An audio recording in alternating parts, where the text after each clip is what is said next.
notre jardin. Voilà, il est sur le devant avec la porte d'entrée ici. Donc, maison typiquement des années 80. Des années 80. Non, des années 30 avec son petit jalon salon jardin. Tout mignon. Donc, il y a des arbustes qu'on va enlever. On fera ça, je pense, cet été. Ici, en fait, le monsieur avant était chasseur. Donc, il mettait ses chiens de chasse. Ici sur le côté c'est fermé, mais ici on va mettre une terrasse, je pense. Enfin, la maison est très encombrée, hein, parce que il y avait des gens qui habitaient avant forcément. Ici vous avez le garage où on va mettre la voiture, il est annexé à la maison, et où peut-être que je mettrai mon bureau. À voir, on vient de faire le devis pour l'isolation, etc. Ça c'est un sapin, nous a raconté, parce que Romain veut le couper, mais moi je veux pas le couper. Je veux le décorer à Noël comme un sapin. C'est un vrai sapin, c'est un Norman. Et il a été planté et il a poussé. Donc je veux pas le couper. Et là donc, on va rentrer dans la maison. Je vais vous montrer l'intérieur.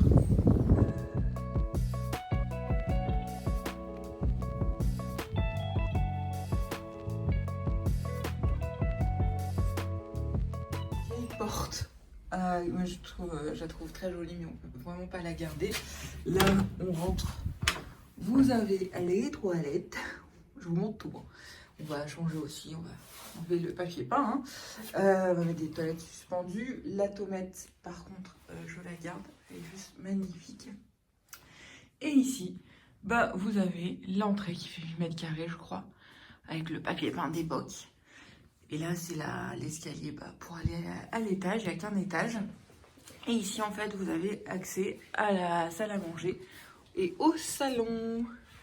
Donc, il y a que deux points de lumière, mais il est assez lumineux, avec parquet en chêne qu'on va restaurer. Et les fameuses moulures au plafond. Là, il faut que je trouve des moulures en plâtre pour mettre au niveau des lustres. Et le côté salle à manger. Donc, il y a une arche que moi j'aime beaucoup, qu'on envisage de casser ou pas, avec les radiateurs en fonte et le coffrage qu'on va laisser. Et les belles portes vitrées qu'on laisse aussi. Voilà, le but c'est vraiment de laisser l'âme de la maison, pas changer, pas de la moderniser plus que... Enfin, la moderniser au niveau du confort. Et du coup, ici, donc ça sera la salle à manger, on va garder les mêmes dispositions. Je mettrai par contre une table rectangulaire. Là, il y aura un grand mur de bibliothèque avec une cheminée, ma cheminée actuelle ou une autre que je vais chercher de décoration. Et là, il y aura sans doute un buffet avec un grand miroir. Je vous dis ça, mais ça va peut-être changer, hein, voilà. Là, ici, il y aura le grand canapé avec le chauffage qu'on va garder. On va repeindre les coffrages. Et ici, sans doute, le meuble télé. Et en fait, ici, avant, il y avait une ancienne cheminée. Et ils l'ont enlevée. Quand je suis rentrée, je dis, forcément, il y avait une cheminée. Vu l'emplacement, etc., ils ont fait une reprise du parquet. Et ils l'ont enlevé. Il y a encore le conduit, d'ailleurs. Et ici, donc, ça serait le meuble télé, avec le point de lumière, etc. Après, sinon, il y a une autre possibilité qu'on envisage. Ça serait de casser cette arche-là, pour ouvrir en fait ce grand espace. Et du coup ici, sur ce mur-là, on l'a fait pour notre résidence secondaire à Cabourg, faire une verrière pour apporter de la lumière, même si elle est déjà assez lumineuse.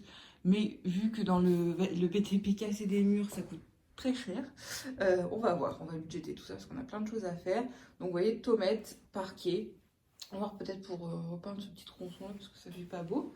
Donc voilà, en fait, vous rentrez, vous avez hop, ça fait séparation, même si les deux pièces sont réunies, ça fait environ 25 mètres carrés. Ici, autre porte vitrée avec la cuisine d'époque, époque 80 plutôt, qu'on va entièrement refaire, qui fait 7 mètres carrés environ. Donc ce qu'on va faire, c'est qu'on va garder le système en L. C'est Romain qui va la refaire. On va tout casser le carrelage, refaire le plafond, refaire la peinture, refaire ce sol de cantine que je ne garde pas du tout. Donc on va faire un mur, une cuisine en L avec la plaque, le lave-vaisselle, le four, le frigo. Et là en fait sur le retour, parce que là c'est un radiateur, on va mettre en fait une armoire de meubles à la place de la table. Voilà, c'est ce qu'on a prévu pour la cuisine, on va budgéter ça. Et là, il y aura la poubelle avec les gamelles du chien. Et là, en fait, vous avez accès à la terrasse, en l'ancien chenil. Donc du coup, pour passer, vous savez, les plats quand vous faites un barbecue et tout, c'est, je regarde si c'est bien ça, si je dis pas de bêtises. Ah ouais, mais c'est haut quand même, parce qu'elle est un petit peu surélevée du coup la maison. Voilà ce qu'on voulait faire, quoi. Au sous-sol, où j'entends Romain qui prend des cotes, on va changer les escaliers parce qu'ils sont d'époque. On monte, pas en haut, mais les escaliers. Voilà, il y a, vous voyez un peu la hauteur sous plafond, elle est quand même pas mal, il y a du papier peint au plafond. Donc voilà, c'est l'entrepreneur qui va s'occuper de tout ça. Mais je pense que l'escalier, on va garder les marches qui sont en chaîne en fait. Ça, c'est en chaîne.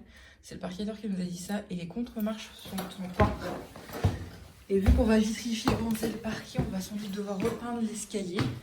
Voilà, on arrive donc au premier et seul étage. Ici, vous avez la première chambre. Enfin, c'est une chambre bureau. Et il y aura un gagnant, un perdant de nos enfants. Je pense que ça sera Elia. Vous avez quand même, là c'est un lit 1,90 hein, donc il y a de quoi faire. Ouais, il y a pareil, papier peint, plafond. Là c'est un dressing aménagé apparemment. Là c'est un petit bureau et tout. Parce qu'il l'encastrait, donc je pense qu'on va le garder. Voilà. Elle est pas très grande, sinon bah, après vous pouvez faire un bureau là, mettre le lit là. Là c'est une armoire. J'ai pas encore trop réfléchi à l'agencement. Il n'y a pas d'intérêt de mettre une commode alors que vous avez déjà un placard là. Surtout qu'ils ont leurs affaires à eux. Donc je pense plutôt mettre le lit là. Et puis là laisser de l'espace pour rentrer en fait. Mais c'est pas mal hein, quand même. C'est 7 mètres carrés hors placard. Donc je pense qu'on est à 9 au moins. Voilà. Ensuite on arrive à la plus grande chambre. Alors là, j'ai hésité à garder le papier peint en fait. Garder ce mur-là de papier peint et enlever peindre le reste. Mais je pense qu'on va tout enlever finalement parce qu'on kiffe pas trop le papier peint. Il y a toujours les moulures. La fenêtre, elle est hyper grande. Elle fait 14 mètres carrés, je crois. Et là, hop, là les placards intégrés qu'on va garder. On va repeindre, on va enlever le papier peint. Et les peindre à l'intérieur, on va garder les petites moulures sur le placard et refaire l'intérieur. Parce que voilà, il y a quand même des tiroirs et tout, c'est équipé quoi, mais bon. Voilà, donc ça on va garder. Je pense patiner les petits boutons de porte pour raviver le côté doré. Toujours parqué au sol qu'on garde. Et ensuite, dernière chambre. Hop, avec l'autre pièce. Voilà. Donc ça change sans doute la chambre d'Estao. Et toujours le parquet. Avec la chambre, celle-ci qui fait 12 mètres carrés. On repique l'entrée pour aller dans la salle de bain qui est années 50, 60, qui est dans son jus quoi. Donc là on va tout refaire comme la cuisine. On va péter la douche, mettre une baignoire, c'est plus pratique avec des enfants. Enlever le lavabo, enlever ça, le bidet. Donc le but, c'est de mettre la baignoire là, de carreler aux 3/4, de carreler aux 3/4 là, avec le pare-douche ici. Là, du coup, on mettrait sans doute la machine à laver. Là, ça serait le sèche-serviette. Et là, en fait, ça serait le meuble vasque. Voilà. Et du coup, on va devoir changer le sens de la porte pour la mettre vers l'extérieur, pour gagner de la place. Elle n'est pas très grande, elle fait 5 mètres carrés. Mais c'est pas mal, on va sans doute refaire la fenêtre aussi. Et enlever le radiateur. Voilà, le petit gros room tour de cette maison qui est encore dans son jus. Comme je vous l'ai dit, on signe mi-avril. Généralement, c'est un peu plus retardé des fois avec les notaires.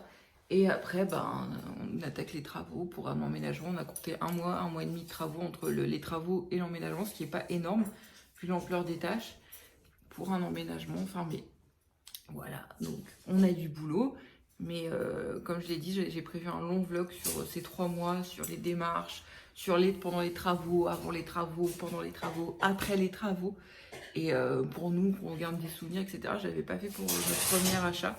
Et j'aurais bien aimé me replonger dans ces souvenirs et que je partagerai bien sûr avec vous sur ma chaîne YouTube.